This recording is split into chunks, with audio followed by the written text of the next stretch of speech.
Oi, gente, boa noite, tudo bem? Hoje eu e meu grupo nós vamos apresentar o tema malária e leishmaniose.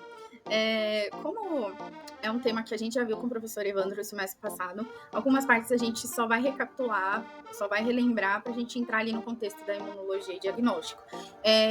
Como é um vídeo, caso vocês tenham aí alguma dúvida em algum momento, obviamente a gente não sabe de tudo, mas vocês podem parar para pedir para parar o vídeo, que aí a gente vai tentar tirar dúvidas de vocês. Se caso a gente não souber, a gente pode pesquisar e mandar lá no grupo depois, tá bom? Então é isso, nós vamos começar falando sobre a malária, epidemiologia propriamente dita. Não sei se vocês lembram, mas malária é um parasita, né? Muito difícil de diagnosticar, precisa de um profissional habilitado na área para fazer esse diagnóstico. São mais de 120 espécies e precisa saber cada uma para poder liberar um diagnóstico mais assertivo. E é muito difícil tirar essa habilitação, o professor Evandro até comentou isso o ano passado. É uma doença que acomete mais em países pobres e aqui no Brasil não é diferente. A gente pode encontrar 3 espécies aqui no Brasil, que é a Vivax falciparum e a com menos frequência a malariae. E também em mais evidência ainda na região amazônica, que é uma região considerada endêmica devido ao clima que favorece ao crescimento exponencial do mosquito e, consequentemente, pessoas que contraíram essa doença. De acordo com a OMS, se comparando 2023 com 2022, houve aumento de casos de pessoas que contraíram essa doença, mas, graças a Deus, diminuiu o número de óbitos. Então, isso, apesar da quantidade maior de pessoas com doença, é uma notícia boa, porque as pessoas não estão morrendo, vamos dizer assim. E aí, vocês podem perguntar, por que é importante saber se uma região é endêmica ou não? Pelo seguinte, quando uma pessoa vai para o médico, passa mal, etc., é importante saber se a região é endêmica para o médico solicitar ali os exames e dar um diagnóstico para o paciente. Como eu disse, como geralmente acomete em regiões mais pobres, às vezes o diagnóstico dessa doença é muito difícil de ser liberado, de ser conseguido. Não, como eu disse, não tem profissionais às vezes devidamente habilitados, então precisa ali ter todo um contexto para pedir esses exames também. E também a questão do tratamento, obviamente. Então, é importante saber se aquela região é endêmica, se a pessoa foi numa região que é endêmica, ou ter contato com alguém que mora na região endêmica, para poder, então, a partir dali, fazer um diagnóstico, pedir exames, tratamento e etc. A questão também de ser endêmica ou não é importante também para pesquisas e etc, tá bom? Então, se caso alguém tenha essa dúvida, aí é mais ou menos isso, a gente vai falar mais disso mais pra frente, tá bom? Bom, não sei se vocês se recordam muito, porque é bem difícil a forma como esse parasita tramita dentro do corpo da pessoa. Não sei se vocês vão lembrar muito, porque é muito complexo, mas é importante a gente relembrar disso, tá? Então, eu vou falar de uma forma bem simplificada para vocês relembrarem sobre como funciona. Então, a formiga, a mosca pica a pessoa e ela libera esporozoides, que vão direto pro fígado, e lá elas vão contaminar os hepatócitos. Os hepatócitos são células do fígado, tá? Vão contaminar os hepatócitos. E lá elas vão se diferenciar em trofozoítos hepáticos. Aí eles vão se amadurecendo, se dividindo e se transformando em merozoítos. Os merozoítos, eles vão romper os hepatócitos e ir para a corrente sanguínea. Na corrente sanguínea, eles vão fazer diversas diferenciações. Dentre elas, eles podem, na corrente sanguínea vai começar o ciclo eritrocítico, né? E dentre essas diferenciações, eles vão invadir, né, as hemácias, e dentro dessas diferenciações, uma dessas diferenciações pode gerar hipnozoítos. O que são os hipnozoítos? Eles são parasitas que ficam dormindo ali por meses e anos, e eles podem ser reativados, o que dá ali uma recaída da malária. Outra questão é que quando eles vão fazendo as divisões e diferenciações deles dentro ali das hemácias, eles podem se diferenciar em gametócitos, que é a forma infectante. Então, se um mosquito vem picar a pessoa que tem gametócitos na corrente sanguínea, ele se torna ali um mosquito infectante novamente, porque os gametócitos é a fase infectante desse parasita, tá bom? Bom, aqui é uma imagem só para bem didática mesmo, só para vocês relembrarem aqui. Aqui é o mosquito, aqui é a pele humana, aqui é um mosquito, não sei se é possível ver. O mosquito chama Anopheles, ele pica aqui a pessoa, né?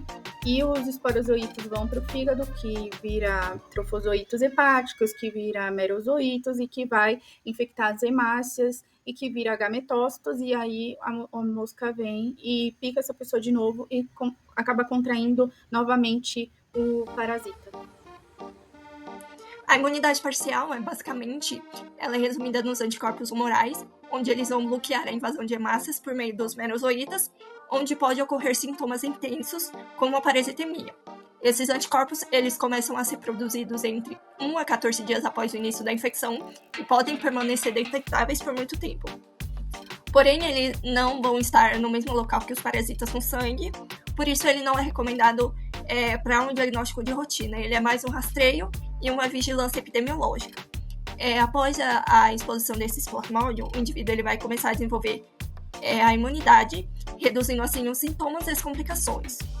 Os anticorpos IgG, eles vão reconhecer as proteínas na superfície do merozoítas, o que ajuda a bloquear a invasão de entrada das hemácias, ajudando na fagocitose, também podendo ativar o sistema complemento para assim promover a álise das hemácias. Em um período de aproximadamente 2 dias depois da infecção, os plasmódios eles podem ser detectados nas hemácias a partir de alguns métodos de autossensibilidade. Logo após, em torno a uns 2 a 7 dias, os antígenos eles já são detectados nas hemácias ou circulando pelo soro. E a partir de um período variável, eles podem ser detectados por uma forma eritrocitárias, sendo que alguns não são detectados. Conforme o tratamento eficaz, a partir de uns 10 a 30 dias, os anticorpos não são mais detectados, porém alguns antígenos podem ser detectados ainda assim na circulação. A partir de um 5º período, meses ou ano, ainda podem ser detectados os anticorpos específicos na circulação. Algumas pessoas, elas têm uma resistência natural à malária por conta de fatores genéticos. Essas pessoas são pessoas que não têm o antígeno DUF na superfície da hemácia, porque o Plasmodium vivax, ele identifica a hemácia por meio desse antígeno. A anemia falciforme, por conta da conformação da hemácia, o Plasmodium não consegue sobreviver nela, e pessoas com anemia falciforme podem desenvolver crises respiratórias graves e até mesmo levar ao óbito. O traço falcêmico, as pessoas têm as hemácias no formato normal, só que quando o Plasmodium invade a hemácia, ela se torce, e aí o sistema imunológico ele identifica e elimina essa hemácia junto com o Plasmodium. Na talassemia, por causa da conformação, o Plasmodium invade a hemácia, só que ele não consegue viver no meio, aí ele acaba morrendo. Alguns sobre o diagnóstico. Vários métodos foram desenvolvidos e eles podem ser utilizados para diversas finalidades, como, por exemplo, o diagnóstico individual, na triagem sanguínea, em estudos epidemiológicos e na avaliação terapêutica. Os métodos eles podem se basear na microscopia óptica, como é o caso da gota espessa, em técnicas moleculares, que se pesquisa o DNA do parasita, que é utilizado o PCR, e em testes imunológicos, que se pesquisa antígenos e anticorpos. E a seguir a gente vai falar com mais detalhes sobre esses testes. Métodos para a detecção do plasmódio nas hemácias. Existe o método da gota espessa, que ela tem uma sensibilidade 20% maior em comparação com o esfregaço comum, além de permitir a identificação da espécie e o grau o estágio de desenvolvimento desse plasmódio. Fornece informações sobre a viabilidade do parasito e ela é codificável. E o próximo método é o método de DNA, da detecção de DNA ou RNA no plasmódio no sangue. Enquanto o anterior era na hemácia, através da gota espessa, este é através do sangue. Ele tem uma sensibilidade e uma especificidade muito maior e muito melhor se comparado à gota espessa ou a qualquer outro método sorológico, além de permitir a discriminação da espécie do plasmódio e conseguir, principalmente em casos de infecções mistas, que é quando tem mais de uma, que muitas vezes o diagnóstico pela gota espessa ela não consegue chegar nesse resultado. Existem dois tipos de PCR que têm sido utilizados, o de amplificação e o de tempo real. O de amplificação, ela detecta o DNA do parasito, enquanto o de tempo real detecta e quantifica o DNA. O de amplificação ela é útil em baixa parasitemia, enquanto que o de tempo real é mais sensível e rápido. E já em comparação, o de amplificação ela possui uma menor sensibilidade que o de tempo real, porém o de tempo real ele tem um custo mais alto e uma variação entre laboratórios, o que traz um valor um pouco mais caro em comparação com o de amplificação. Então o de tempo real ele é mais assertivo, porém ele é mais caro, então é como se fosse a última alternativa. Eu vou falar agora dos métodos de detecção de componentes antigênicos plasmodiais, utilizando a técnica de enzima monoensaio e teste rápido. Apesar desses testes serem bons, eles são bons na detecção in vitro. Quando a gente aplica na amostra do paciente, infelizmente, eles conseguem ser inferiores se comparado com a da gota espessa. Nessa tabela aqui, a gente consegue ver a vantagem dessas duas técnicas. No caso, dispensa o uso de microscópio, não precisa de pessoas qualificadas, que foi uma coisa que eu falei para vocês ali no começo, que é um diagnóstico que precisa de pessoas qualificadas, e para tirar, né, a habilitação, ali, a certificação é bem complexa, então falta pessoas qualificadas. Nesse caso, o uso dessas técnicas é bom por isso. Ele pode ser utilizado em áreas remotas e detecta o falcíparo sequestrado em capilares ou placenta. A desvantagem eles não são quantitativos, são pouco sensíveis, em baixa parasitemia, não diferencia as formas sexuadas de assexuadas, a positividade persistente por antígenos circulantes pós-tratamento e o custo deles são maiores. Para uma região, como eu disse para vocês no começo, para regiões pobres, vamos dizer assim, regiões mais carentes, isso acaba sendo um problema, o valor dos testes acabam sendo um problema. Bom, os antígenos detectados pelos testes rápidos da malária são o PFHRP2, que é uma proteína rica em histidina 2, da falciparum, é uma proteína hidrossolúvel produzida por formas assexuadas e gametócitos jovens, é liberada em grande quantidade na ruptura dos esquizontes e pode persistir no sangue mesmo após o tratamento. A outra proteína é PLDH, que é um lactato, é uma enzima glicolítica produzida por formas vivas, assexuadas e sexuadas de todas as espécies de plasmodium. Aí tem a proteína PLDH-PAN, que detecta todas as espécies, a PLDH específica, que detecta uma espécie específica, e como é produzida por parasitas vivos, é útil para monitorar a infecção ativa e a resposta do tratamento. E tem a aldolase, que é uma enzima da via glicolítica, eita gente, é um trava-língua essas palavras, presente em todas as espécies do plasmódio. Também é usada como alvo em teste rápido. Então, nessa tabela aqui abaixo, vocês podem ver que tanto a proteína PLDH-PAN quanto a aldolase, elas são encontradas em todos nesses 4 tipos aqui de plasmódio. Então, elas são muito...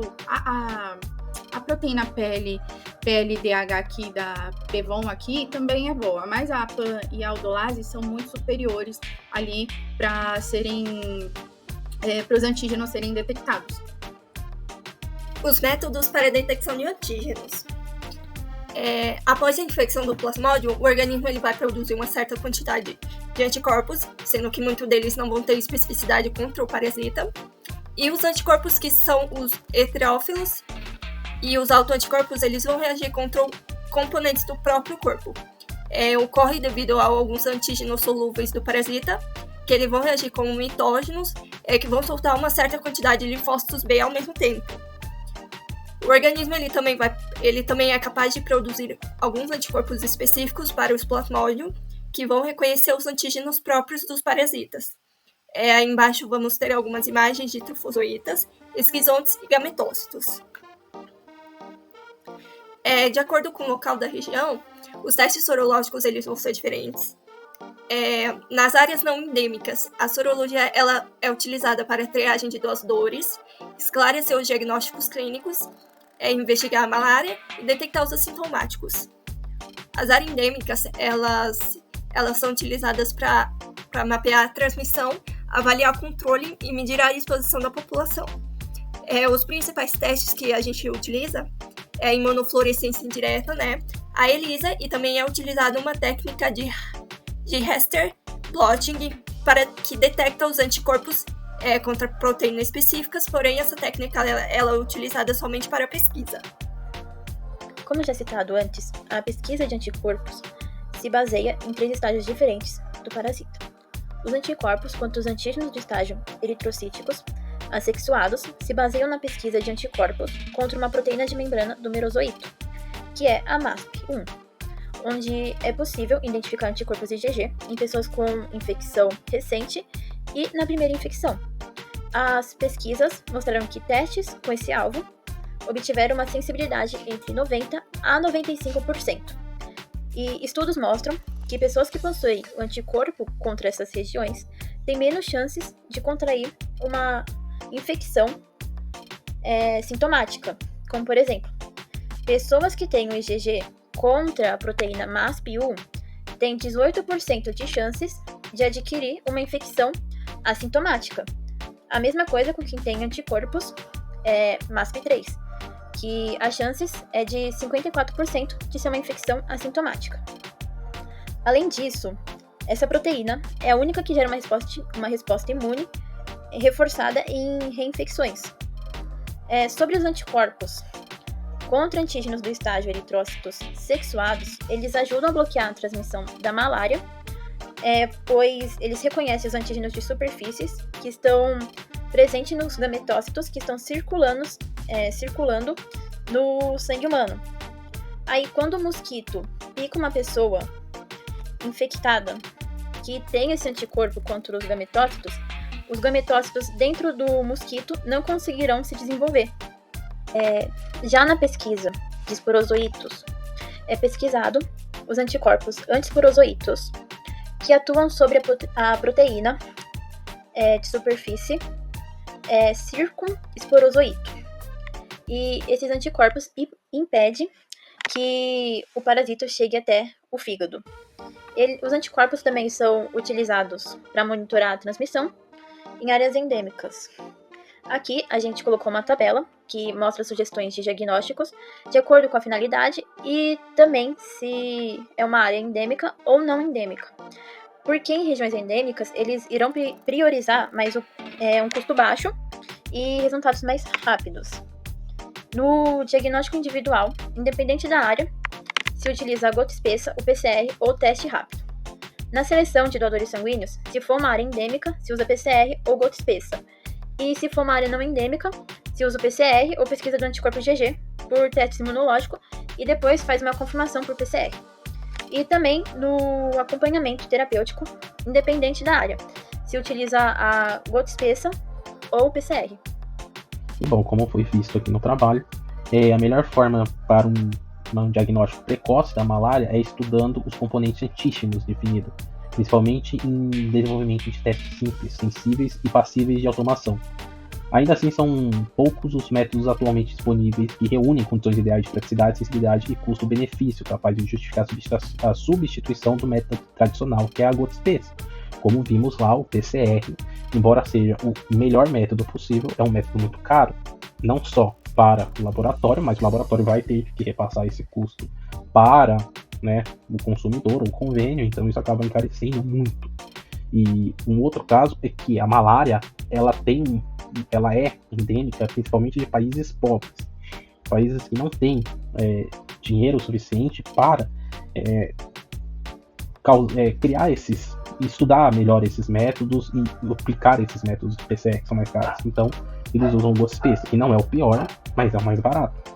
Melhor, óbvio. E por causa disso, populações predominantemente pobres, muitas vezes quem arca com recurso para financiar essa população, para curar essa população, estudar a doença, é o governo. E país pobre, arrecadação pobre, então tem um problema social, socioeconômico dentro disso. Não é só a questão ambiental, a questão sorológica, a questão medicinal da pessoa, tem uma questão social também. Tá? E agora vamos falar um pouco sobre a leishmaniose. A leishmaniose, ela é uma antropozoonose. O que seria isso?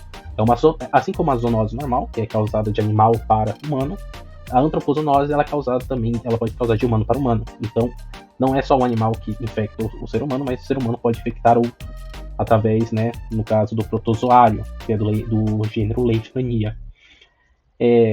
Existem três tipos existem três formas clínicas principais, né, a visceral, a cutânea e a mucosa, e elas são classificadas em subgêneros. Você tem a infanto, que é localizada na região do Mediterrâneo, lá sul da Itália, Grécia, aquela região, Ásia, norte da África, principalmente na região um pouco lá do Egito, e China. Já a adenovane, ela é na parte do Sudão, da Índia, Bangladesh, Paquistão e Nepal, região mais um pouco montanhosa, mas um pouco mais da região muçulmana. E a Chagas, que ela é principalmente dominante no Brasil. No Brasil, especificamente, possuem 6 espécies que são consideradas causadoras de leishmaniose, tegumentar americana, que é a LTA. E a principal delas seria a brasiliensis, que ela apresenta distribuição em todo o território nacional. Bom, falando de epidemiologia, né, o agente etiológico é a Leishmania chagas. De uma forma simplificada, o ciclo de vida da Leishmania é resumida pela picada do flebotomídeo infectado num ser humano ou num reservatório, pode ser um cachorro ou um gato, por exemplo. Ele infecta a pessoa ou o animal com promastigotas. E elas vão se diferenciando, elas infectam um macrófago e vão se diferenciando para a mastigota. E ali ela vai tendo um ciclo de vida da Leishmania dentro do hospedeiro. Tá? Ela é dividida na forma visceral, também conhecida como calazar, que é uma doença endêmica em 88 países, incluindo a África, Ásia, Europa e América Latina. A forma tegumentar também é endêmica na América Latina, especialmente aqui no Brasil, Peru e Bolívia, e são responsáveis por 90% dos casos. E aqui no Brasil, a maior incidência é na região norte e nordeste. Os fatores de risco para infecção entre os moradores das áreas endêmicas incluem menor idade, né? Co-infecção pelo HIV, outra forma de imunodeficiência e desnutrição. A Leishmania é uma doença parasitária, né? Como a gente já sabe, e ela afeta significativamente a saúde pública aqui no Brasil, com duas formas principais, que foi a que eu comentei, que é a tegumentar e a visceral, e ambas representam um desafio considerável para a saúde coletiva, porque exige uma resposta coordenada e eficaz. Em 2023, o Brasil registrou aproximadamente 3.000 casos de leishmaniose tegumentar, e os estados da região norte, como Pará e Amazonas, são as áreas mais afetadas, assim como na malária também, a Amazonas está dentro desse quesito, né? Elas são as áreas mais afetadas, com alta incidência de novos casos. A leishmaniose visceral, além de ser a forma mais grave, potente e fatal, apresentou uma média de 2.000 casos notificados anualmente, com uma tendência de estabilização, mas com surto localizado, especialmente no norte e nordeste. Aqui a gente tem uma tabela referente à resposta imunológica do tipo 1 e do tipo 2, que nela vai constar o tipo da imunidade predominante, as formas clínicas associadas, a efetividade das respostas, a proliferação dos linfócitos, os tipos de linfócitos envolvidos, a produção das imoglobulinas e a consequência dessa resposta clínica. A leishmaniose visceral ela é caracterizada principalmente pela triade, pela febre e pela palidez. O período de inoculação dela é prolongada entre de 2 a 8 meses, com sintomas progressivos. A infecção dela, ela provoca ativação policlonal dos linfócitos B, aumentando a produção dos IgG e do IgM contra as proteínas inespecíficas. O diagnóstico dela envolve achados clínicos, sorológicos, moleculares e a confirmação da identificação do parasita. Nos exames são comuns encontrar pancitopenia, anemia normocítica, leucopenia, e também é possível localizar hipoalbuminemia, que é a inversão da relação entre a albumina e a globulina. As alterações de coagulação, elas também incluem plaquetopenia e um aumento de tempo da protrombina. Os achados laboratoriais não são suficientes para a confirmação do parasita. Portanto, se utiliza exames complementares. Nos diagnósticos parasitários, é feita a punção na medula óssea ou esplênica, e o material é corado com giensa, que permite uma visualização do parasita em 70% a 100% dos casos. Também pode realizar uma cultura por aspirado. No entanto, esse método apresenta uma desvantagem por ser demorado. O PCR é o método mais utilizado para a leishmaniose visceral, com melhores resultados em amostras da medula óssea e baço. E a sensibilidade e especificidade pode chegar em 100% em pacientes sintomáticos. Em imunodepressivos, como no caso da AIDS, o PCR pode ser melhor do que na sorologia, pois os exames imunológicos eles dependem da produção de anticorpo e essa produção ela pode estar comprometida nesses pacientes. E aqui a gente colocou uma imagem, por curiosidade, de um exame de microscopia de fluorescência, onde é possível ver em verde o parasita, em vermelho o macrófago e em azul o núcleo do macrófago. Em relação aos métodos imunológicos, os primeiros métodos eram bastante inespecíficos e eles apresentavam reações cruzadas. O ELISA, com antígeno de promastigota, mostrou uma alta positividade em casos de calazar e poucas reações cruzadas. Posteriormente, foram testados antígenos para aumentar a especificidade dos testes sem perder a sensibilidade. Nesse sentido, o mais utilizado é o K39, que é o fragmento de uma proteína encontrada na leishmaniose Donavani e Chagas. Essas proteínas também são utilizadas em testes rápidos na leishmaniose visceral. Nas áreas endêmicas, foi desenvolvido um teste de aglutinação direta e, para eles desenvolveram um antígeno que não precisa de refrigeração, que são conhecidos como os antígenos liofilizados. Segundo o Ministério da Saúde, os métodos de diagnóstico recomendados na rotina são os testes de imunofluorescência indireta, o IFI, e o método de ELISA com antígenos, além também do método de punção da medula óssea. Como o método de punção da medula óssea é um método invasivo, é um método chato e de difícil execução em áreas endêmicas, que vai ter que puxar de um por um, ele é pouco utilizado. O mais utilizado é o método de IFI, que embora não seja tão bom quanto de punção, o método de IFI, na hora que você puxa lá o resultado, se ele tem uma concentração muito elevada de IgG, ele fortemente indica uma infecção. E leishmaniose tegumentar. A leishmaniose tegumentar tem como reservatório doméstico os cães. Então é muito importante que a gente sempre veja os cães e veja se na pele dele possui alguma afecção, alguma machucada, alguma casquinha, principalmente se tiver um pouco mais em carne viva, porque assim, às vezes pode ser leishmaniose. Ela é uma doença com período de evolução muito variável, entre 1 a 3 meses, sendo que em alguns casos pode chegar até 1 ano ou quase 1 ano. Toda a espécie dermotrópica da leishmaniose causa leishmaniose cutânea, que são os machucados na pele. Geralmente, esses machucados elas são em membros expostos, ou seja, membros superiores e inferiores. No caso, braços, mãos e pernas e às vezes os pés. Tá? A lesão cutânea ela é mais frequente, mas o aspecto dermatológico pode ser bastante variado e até mesmo atípico, pode não ter. A evolução tende a ser benigna, porém, em alguns casos, ela pode acometer a mucosa, e aí a gente tem uma troca de nomenclatura e vira leishmaniose mucocutânea, que ela possui clinicamente uma diferença entre a leishmaniose cutânea, a leishmaniose mucosa. A mucocutânea ela é diferente na questão clínica em comparação com a mucosa. Cerca de 3 a 5% dos casos de infecções de leishmaniose pode evoluir para uma forma mucosa, sendo que primordialmente ela é causada pela leishmaniose brasiliensis. E, enfim, surge em média até 5 anos após a infecção inicial, então não é logo de cara, às vezes demora até 5 anos para que apresente esse problema na forma cutânea. A gente já tá acabando, gente. Diagnóstico parasitológico. A confirmação do diagnóstico parasitológico ele se dá pela demonstração pela detecção dos parasitas no tecido que foi acometido e também quanto mais recente, melhor para ser detectado. ela também depende da técnica que foi empregada e do manuseio da amostra.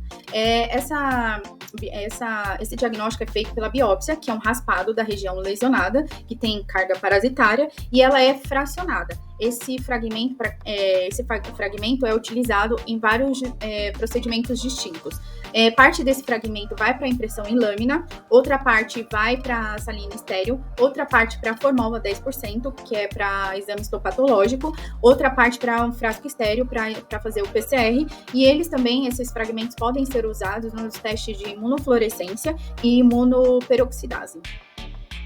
A evolução da leishmaniose cutânea ela é mais lenta e pode levar à destruição, por exemplo, da face. Diferente da leishmaniose cutânea difusa, que é uma forma mais rara, geralmente está associada à leishmania amazonensis, e ela é caracterizada por lesões múltiplas do tipo nodular e com alta carga de parasita.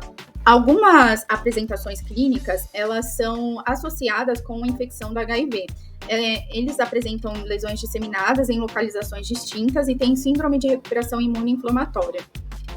No caso, mesmo na vigência, né, da imunossupressão grave, há indivíduos que desenvolvem apresentação clínica típica e é recomendado oferecer a sorologia anti-HIV, caso em que foi detectada a associação leishmaniose com HIV.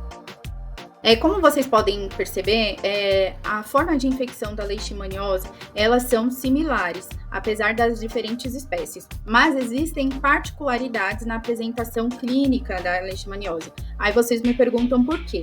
Isso ocorre provavelmente em virtude dos mecanismos imunopatogênicos específicos de cada relação com as espécies parasito-hospedeiro, implicando em diferenças no diagnóstico, tratamento, evolução, prognóstico e prognóstico da leishmaniose. O diagnóstico imunológico, ele consiste basicamente em testes intradérmicos que vão detectar a hipersensibilidade tardia dos antígenos da leishmaniose, também conhecido como teste de Montenegro e teste leishmanina. Ele é amplamente empregado para o diagnóstico de leishmaniose cutânea. Apesar da utilização desse teste de intradermoreação de Montenegro ele ser muito antigo e amplo, ele não tem uma padronização específica para esse teste. O antígeno ele é aplicado na face anterior do braço esquerdo, a leitura dele é realizada em até 48 horas e são considerados positivos aqueles indivíduos que apresentarem uma área endurecida igual ou superior a 5 milímetros. A positividade ela vai indicar que o indivíduo teve contato com os antígenos da leishmania, não sendo possível saber se foi recente ou precoce. Portanto, esse teste de intradermoreação de Montenegro ela pode ser positiva em pessoas assintomáticas e naqueles que não se curaram da doença. Ela também produz uma reação cruzada com outras infecções, por exemplo, a doença de Chagas, sendo que a sensibilidade e a especificidade do teste ela vai variar entre 82% e 100%. A pesquisa desses anticorpos, elas podem ser realizadas com imunofluorescência e ELISA, havendo uma possibilidade de utilizar o teste Western blot, sendo que a ELISA é um teste mais sensível, no qual elas podem detectar IgG e IgM. Esses títulos, eles costumam ser baixos e a positividade fica em torno de 50%, sendo bem maior que a leishmaniose mucosa e a leishmaniose cutânea difusa, em comparação à leishmaniose cutânea. Esses títulos, eles se elevam mais nas fases iniciais da leishmaniose cutânea e nos casos graves. Portanto, a positividade, ela também depende da espécie envolvida, sendo os títulos mais baixos na infecção de leishmaniose guaianensis. E a negativação desses títulos são associados a cicatrizações de lesões e algum prognóstico. Nos pacientes co-infectados com HIV, os parasitas eles vão ser mais abundantes nos tecidos. No entanto, o diagnóstico parasitológico ele não vai detectar a leishmania. Então, o uso de medicamentos fungicidas, eles vão agir sobre a leishmania, não levando à cura, mas reduzindo um pouco da capacidade.